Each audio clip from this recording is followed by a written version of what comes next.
If you're still experiencing any under eye creasing once you apply your concealer, it's because you're probably not prepping the under eye properly, or you're not going back in to re-blend out. This is why your under eye is creasing. We're going to clean up underneath our under eyes because we want a smooth, clean canvas. You always want to make sure that you are prepping your under eyes with a little bit of eye cream. The eye cream is just going to help keep the under eye nice and hydrated and treat any darkness if you have dark circles under the eye. After you've applied your eye cream to your under eye, you want to make sure that you're applying the foundation around the under eye. The under eye is a very delicate area. If you place a ton of product under the eye, that's the reason why your under eye is creasing. After you have allowed for your eye cream to sit, we're going to go in and color correct the darkness under the eye, only to apply like little dots away from the under eye. You don't want to directly place concealer underneath your eyes. It can cause your under eyes to water. Your under eyes will start to crease by the end of the day. And I'm going to let this concealer sit for at least 30 seconds before blending out. Before you set your under eye with setting powder, go back in with your concealer brush. I want you to look up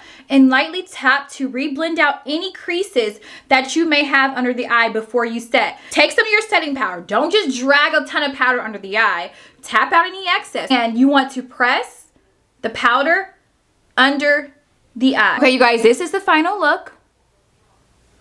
That's how you stop under eye creasing for good. I hope these makeup tips and tricks help you. And if you have any other questions, drop a comment down below.